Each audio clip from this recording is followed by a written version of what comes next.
Washing মেশিনে নাপাক কাপড় ধোয়া হলে তা কি পাক হয়ে যাবে? পাক না হলে এর জন্য অন্য পবিত্র কাপড় ধোয়া হলে তা কি পাক থাকবে? জাতীয় মসজিদের খতিব আক্ষেপ করে বলেছেন, জাতীয় মসজিদে কেউ জাতীয় ইস্যুতে গাইডলাইনের জন্য আসে না, এখানে আসে শুধু পানি পড়ার জন্য। আমি একটি সামাজিক সঞ্চয় সংঘের সাথে যুক্ত আছি। এখান থেকে 1,00,000 টাকা ব্যাংকে জমা রাখা হয়েছে। ব্যাংক থেকে যে ইন্টারেস্ট দেয়া হয় সেটা থেকে ব্যাংকের চার্জ কেটে বাকি টাকা যদি সমাজের কল্যাণে ব্যয় করা হয় তাহলে কি কোনো গুনাহ হবে? নারী বিষয়ক উপদেষ্টা নিয়ে অনেক বিতর্ক আছে। তিনি সমকামিতার সমর্থন করেন, ধর্মীয় মূল্যবোধের বিরুদ্ধে তার অবস্থান আছে বলে অনেকে অভিযোগ করেছেন। জুলাই আন্দোলনে তার ভূমিকা নিয়ে অনেকে প্রশ্ন তুলেছেন। তিনি কিভাবে উপদেষ্টা হলেন এ নিয়ে অনেকে বিস্মিত। তার সাম্প্রতিক কর্মকাণ্ড নিয়ে আপনার পর্যবেক্ষণ জানতে চাই। দুরুদ ইব্রাহিম একবার পাঠ করার সময় অন্যান্য ছোট দুরুদ কয়েকবার পাঠ করা যায়, সেক্ষেত্রে কোনটা পাঠ করা উত্তম? চলুন তাহলে আর দেরি না করে, বিলম্ব না করে আপনাদের যে সমস্ত প্রশ্ন ইতিমধ্যে আমাদের কাছে চলে এসছে সেগুলোর উত্তর দেওয়ার পালায় আমরা প্রবেশ করি।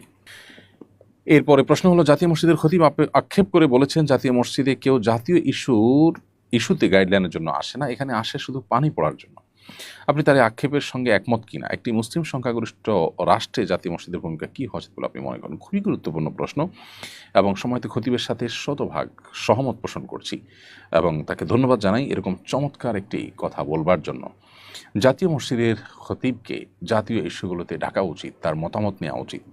দুর্ভাগ্য আমাদের কখনো সেটা করতে দেখা যায় না। এদেশের যদু মধু এবং এমন অনেক মানুষকে জাতীয় বিষয়ে ডাকতে দেখা যায় যাদের সাথে এদেশের মানুষের কোনো সম্পর্ক নেই। জাতীয় মসজিদের খতিবের সাথে এদেশের লক্ষ লক্ষ কোটি মানুষের সম্পর্ক, সুনিবিড় সম্পর্ক, অগাধ শ্রদ্ধা, ভক্তি, ভালোবাসা। সেই মানুষটার বা সেই চেয়ারে থাকা মানুষটার মন্তব্য বা তাঁর মূল্যায়ন বা তার অভিমত কখনো জাতীয় ইস্যুগুলোতে জানতে চাওয়া হয় না। এটা জাতীয় হিসেবে আমাদের জন্য দুর্ভাগ্যজনক। কেন আমরা পিছিয়ে আছি? কেন আমাদের আজকে এই দুরবস্থা? 50 বছর পরও আমরা কেন একই গলিতে চক্কর খাচ্ছি? আমাদের সমাজে সাধারণ মানুষের সাথে সম্পর্ক নাই, বিদেশি এজেন্ডার ধারক এইরকম মানুষদেরকে দেখা যায় নীতি নির্ধারণী জায়গায় তাদের ভূমিকা রাখতে। তাদেরকে বারবার তাদের কাছে মাইক ধরা হয়, তাদের দিকে ক্যামেরা ধারণ করা হয়। ইমাম সাহেবদেরকে, ওলামা ইকরামদেরকে বরাবরের মতো ইগনোর করা হয়। জাতীয় মসজিদের ইমাম সাহেবকে শুধু পানি পড়ার জন্য ব্যবহার করা এবং দোয়ার জন্য ব্যবহার করা, তাকে জাতীয় ইস্যুতে এঙ্গেজ না করা, শুধু তিনি নন, অন্যান্য ওলামা ইকরামকেও দেশের মূল ধারার সাথে এঙ্গেজ না করা, তাদেরকে অন না করা এবং তাদেরকে আপন না করা, রাষ্ট্র তাদেরকে ব্যবহার না করার ফলে রাষ্ট্র পিছিয়ে আছে। 4 লক্ষ মসজিদের ইমাম খতিবরা যদি রাষ্ট্রকে অন করেন, সেই সুযোগ তারা পান, রাষ্ট্র যদি তাদেরকে সেই সুযোগ দেয়, তাহলে রাষ্ট্রের চেহারা পরিবর্তন হতে খুব বেশি সময় লাগবে না। বিধায় জাতীয় মসজিদের এই খতিব সাহেবের এই আক্ষেপের সাথে আমি পরিপূর্ণই একমত এবং এই অবস্থার অবসান হওয়া উচিত। নতুন বাংলাদেশে সংস্কারে অন্তত এই বিষয়টি বিশেষভাবে গুরুত্ব দেওয়া উচিত বলে মনে করি। নূর হোসেন লিখেছেন, আমি একটি সামাজিক সঞ্চয় সংঘের সাথে যুক্ত আছি। এখান থেকে 1,00,000 টাকা ব্যাংকে জমা রাখা হয়েছে। ব্যাংক থেকে যে ইন্টারেস্ট দেওয়া হয় সেটা থেকে ব্যাংকের চার্জ কেটে বাকি টাকা যদি সমাজের কল্যাণে ব্যয় করা হয় তাহলে কি কোনো গুনাহ হবে? এক্ষেত্রে ইসলামী শরিয়া কি বলে? ভাই নূর হোসেন, আপনার প্রশ্নের উত্তর হলো যে আপনি যে প্রতিষ্ঠানের কথা বলেছেন সেটা আপনার কথা থেকে বোঝা যাচ্ছে যে এটা সুদভিত্তিক প্রতিষ্ঠান। অতএব এই সুদভিত্তিক প্রতিষ্ঠানে আপনি যে টাকা জমা রেখেছেন সেখান থেকে টাকা রাখলে তার বিপরীতে যে ইন্টারেস্ট দেওয়া হয় সেখান থেকে ব্যাংকের চার্জ কেটে, অর্থাৎ ইন্টারেস্টের টাকা থেকে যে ব্যাংকের চার্জ কেটে বাকি টাকা আপনি সমাজ কল্যাণমূলক কাজে যদি ব্যয় করেন তাতেও আপনি সুদের দায় থেকে মুক্ত হবেন না। প্রথমত ব্যাংকের চার্জ ওই সুদের টাকা থেকে কাটাই জায়েজ হবে না। কেন? কারণ ব্যাংক আপনাকে যে চার্জটা করে সেই চার্জটা কেন করে? সেই চার্জটা এজন্য করে যে আপনার টাকা রক্ষণাবেক্ষণ, লেনদেন, হিসাব সংরক্ষণ এগুলোর জন্য চার্জ করে। তো সেই চার্জ তো আপনার বলতে পারেন আপনি সেটা তো সার্ভিস চার্জ। তো আপনি সার্ভিস নিচ্ছেন কিন্তু চার্জ দিচ্ছেন হারাম টাকা থেকে, তাহলে সার্ভিসের বিনিময়ে আপনি সুদের টাকাটাকে ব্যবহার করছেন। তার মানে আপনি উপকারটা দিন শেষে আপনিই ভোগ করছেন সুদের টাকার। তো সেটা জায়েজ হবে না। এই জন্য ব্যাংকের যে চার্জ সেটা আপনাকে নিজেকে দিতে হবে, আর সুদের যে টাকা সেটা পরিপূর্ণই সওয়াবের নিয়ত করা ছাড়া দান করে দিতে হবে। আর পারতপক্ষে কোনো সুদী প্রতিষ্ঠানের সাথে লেনদেন করা জায়েজ হবে না। এরপরে প্রশ্ন হলো, নারী বিষয়ক উপদেষ্টা নিয়ে অনেক বিতর্ক আছে। তিনি সমকামিতার সমর্থন করেন, ধর্মীয় মূল্যবোধের বিরুদ্ধে তার অবস্থান আছে বলে অনেকে অভিযোগ করেছেন। জুলাই আন্দোলনে তার ভূমিকা নিয়ে অনেকে প্রশ্ন তুলেছেন। তিনি কিভাবে উপদেষ্টা হলেন এ নিয়ে অনেকে বিস্মিত। তার সাম্প্রতিক কর্মকাণ্ড নিয়ে আপনার পর্যবেক্ষণ জানতে চাই। দেখুন, আমরা তার প্রতি পরিপূর্ণ শ্রদ্ধা রেখে বলতে চাই, তিনি একজন সিনিয়র মানুষ, বয়স্ক মানুষ। তিনি নারী এবং শিশুদের কল্যাণে যতটা কাজ করছেন, আমারও মনে হয় যে তার চাইতে বেশি তিনি সমকামিতা, এদেশের প্রচলিত আইনে যেটি অপরাধ, সেই বেআইনি কাজকে প্রতিষ্ঠা করবার জন্য তিনি তার চেয়ে বেশি সোচ্চার রয়েছেন। তার উপদেষ্টা হওয়ার আগে থেকেই তার প্রতিষ্ঠান এবং তার সমকামিতাকে বৈধতা দেওয়া বা এটাকে নর্মালাইজ করার জন্য নানামুখী ভূমিকা রয়েছে, এবং এ বিষয়ে বিস্তারিত তথ্য উপাত্ত আপনি অনলাইন ঘাটলেই পাবেন, আমার কাছে অন্তত রয়েছে। তিনি উপদেষ্টা হওয়ার পরপরই টিএসসিতে একটি প্রতিবাদ সভায় অংশগ্রহণ করে তিনি কিছু কথা বলেছিলেন। সেই কথাগুলোর আলোকে বিভিন্ন জাতীয় গণমাধ্যমে যে রিপোর্ট হয়েছে কোট আনকোট করে তার বক্তব্যকে, সেই বক্তব্যের আলোকে আমি সেই শুরুর দিকেই প্রতিবাদ করেছিলাম যে তিনি সমাজ কল্যাণ উপদেষ্টা হয়ে অসামাজিক কার্যকলাপে লিপ্ত। তিনি নারী এবং শিশুর বিষয়ক উপদেষ্টা হয়ে নারী এবং শিশুর কল্যাণে কাজ না করে বরং নারী সাজছে যে সমস্ত পুরুষেরা, তাদের অধিকার নিয়ে তিনি বেশি ব্যস্ত হয়ে পড়েছেন, এবং পরিবার ব্যবস্থাপনাকে ধ্বংস করবার নীল নকশা যারা বাস্তবায়ন করছেন তিনি তাদের অন্যতম। আমি আবারও বলছি, তার প্রতি শ্রদ্ধা রেখেই তিনি যা করছেন তা এ সমাজের মানুষের মূল্যবোধের বিরুদ্ধে যুদ্ধের সামিল। এবং উপদেষ্টা পরিষদের মধ্যে তিনি যতটা জঘন্য কর্মকাণ্ডে লিপ্ত, আমার মনে হয় না অন্য কারোর ব্যাপারে সেরকম আপত্তি, এত জোরালো আপত্তি অন্তত আছে। আমরা জানি যে তিনি নারী এবং শিশু বিষয়ক মন্ত্রণালয়ের দায়িত্বপ্রাপ্ত।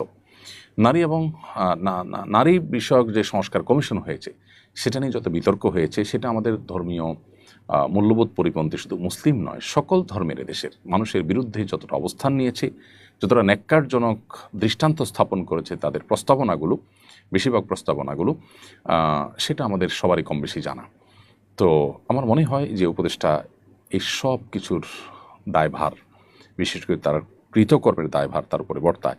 তার জুলাই আন্দোলনে কী অবস্থান, কী অবদান ছিল আমি জানি না, কিসের ভিত্তিতে তিনি উপদেষ্টা হয়েছেন সেটা আমি জানি না। তবে আমি এটুকু জানি তিনি পরিষ্কারভাবে এদেশের মানুষের ধর্মীয় মূল্যবোধের বিরুদ্ধে অবস্থান নিয়েছেন। আমাদের পরিবার ব্যবস্থাপনাকে ভেঙে ধ্বংস করবার জন্য তিনি রীতিমতো উঠে পড়ে লেগেছেন। অতি সম্প্রতি তার একটা বক্তব্য একটি গণমাধ্যমে দেখতে পেলাম যে মাদ্রাসায় ছোট ছোট শিক্ষার্থীদের সরকারি কর্মকর্তা দিয়ে নজরদারি বাড়াতে চান তিনি। সরকারি কর্মকর্তারা মাদ্রাসার নজরদারি করবে, কয় মাদ্রাসা বা অন্যান্য মাদ্রাসাগুলো নজরদারি করবে, ভালো কথা। কয় মাদ্রাসাগুলোর কল্যাণে সরকারি প্রতিষ্ঠানগুলোর কোনো ভূমিকা থাকবে না, তাদের বেতন ভাতা, তাদের সুযোগ সুবিধা কোনো ক্ষেত্রেই থাকবে না। খবরদারির জন্য শুধুমাত্র আপনি লোক পাঠানোর জন্য বলছেন। এবং শুধু তাই নয়, তারা সেখানে যাবেন মানে কি, বিভিন্ন রকমের মিথ্যা অভিযোগ তুলে হামলা মামলার ভয় দিয়ে ঘুষ খাওয়ার একটা রাস্তা ওপেন করার জন্য বলছেন।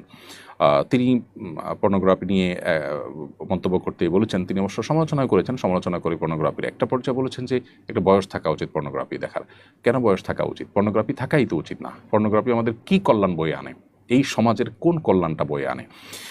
আমরা এরকম অনেক ভূমিকা তার দেখেছি, যে ভূমিকাগুলো সুস্পষ্টভাবে আমাদের দেশের যে আপনার ধর্মীয় মূল্যবোধ এবং প্রচলিত আইন আছে সেটাকে সম্পূর্ণভাবে বৃদ্ধাঙ্গুলি তিনি দিচ্ছেন। তার বিরুদ্ধে আমাদের প্রত্যেকটা মানুষের তার এই সমস্ত কর্মকাণ্ডের বিরুদ্ধে আমাদের কথা বলা উচিত, সোচ্চার হওয়া উচিত। আমরা আশা করব যে তিনি এদেশে মানুষের চিন্তা দর্শন, এদেশে মানুষের বিশ্বাস, মূল্যবোধ এগুলোকে শ্রদ্ধা জানাবেন।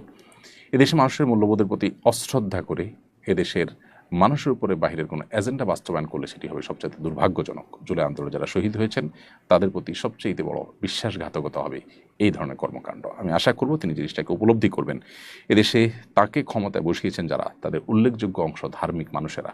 আবু সাঈদ প্রচণ্ড রকমের একজন ধার্মিক মানুষ। আবু সাঈদের রক্তের উপর তিনি আজ উপদেষ্টা হয়েছেন। অতএব তাঁর আদর্শ বিরোধী কোনো কিছু তিনি যদি করেন তো সেটি হবে সবচাইতে বড় আমাদের জন্য দুর্ভাগ্যজনক বিষয়, এবং সেটি হবে সবচাইতে বড় বিশ্বাসঘাতকতা। ফারজানা আক্তার আপনি লিখেছেন, দুরুদ ইব্রাহিম একবার পাঠ করার সময় অন্যান্য ছোট দুরুদ কয়েকবার পাঠ করা যায়, সেক্ষেত্রে কোনটা পাঠ করা উত্তম? নামাজের মধ্যে দুরুদ ইব্রাহিমই পাঠ করা উত্তম, সেটা তো বলাই বাহুল্য, কারণ একটি সুন্নাহ দ্বারা সাব্যস্ত।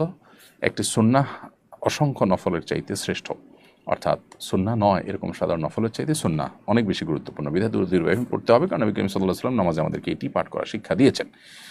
নামাজের বাহিরে দরুদ ইব্রাহিম বড়, অতএব সেটা না পড়ে ছোট ছোট দরুদ পড়বেন কিনা? এটার উত্তরে আমি বলতে চাই যে দরুদ ইব্রাহিমের মধ্যে শুধু দুরুদই নয়, এবং নবী সাল্লাল্লাহু আলাইহি ওয়াসাল্লামের প্রতি দুরুদই নয়, ইব্রাহিম আসলামের প্রতি দুরুদ রয়েছে, সেখানে তার জন্য বরকতের দোয়া রয়েছে। দুরুদের ভাষা মধ্যে অনেক তার জন্য দোয়া রয়েছে।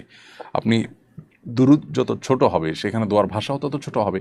আপনি যখন একটা দুরুদের মধ্যে কয়েকবার দোয়া করবেন এবং কয়েকটা দোয়া থাকবে, সেখানে বিভিন্ন অ্যাঙ্গেল থেকে দোয়া করা হবে নবী সাল্লাল্লাহু আলাইহি ওয়াসাল্লামের জন্য, সেটা নিশ্চয়ই একটা ছোট্ট দোয়ার চাইতে শ্রেয় এবং শ্রেষ্ঠ হবে। সেই অর্থে নবী সাল্লাল্লাহু আলাইহি ওয়াসাল্লাম যে দুরুদ শিখিয়েছেন অর্থাৎ দুরুদ ইব্রাহিম, সেটা অন্য দুরুদ যে কোনো দুরুদের চাইতে যে কোনো সময় শ্রেয় এবং শ্রেষ্ঠ।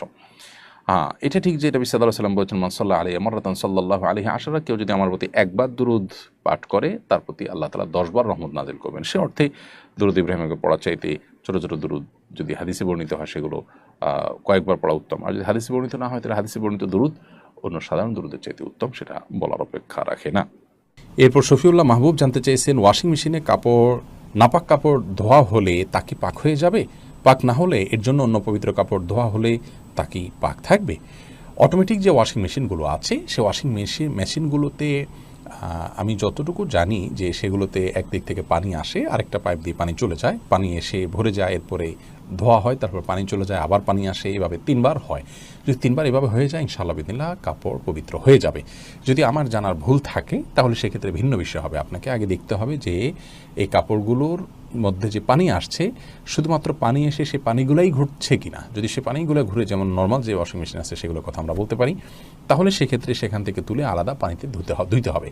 যদি দৃশ্যমান নাপাক হয় তাহলে নাপাক চলে গেলেই কাপড় পাক হয়ে যাবে। আর অদৃশ্যমান নাপাক, যেমন পেশাব, এটা দেখে বোঝা যায় না, পানির সাথে মিশে যায়, এরকম যদি হয় তাহলে সেক্ষেত্রে এই নাপাকগুলোকে ইমাম আবু হানিফা রাহিমাহুল্লাহর মত অনুযায়ী 3 বার ধুইতে হবে। এবং এই ব্যাপারটি নিশ্চিত করবার জন্য আমরা যদি ওয়াশিং মেশিনে 3 বার পানি আসে এবং পানি চলে যায়, একবার আসে পানি ধোয়ার পরে আবার চলে যায় পাইপ দিয়ে, আবার নামে আরেকটা পাইপ থেকে আসে, এবং 3 বার যদি হয়ে যায় ইনশাআল্লাহ কাপড়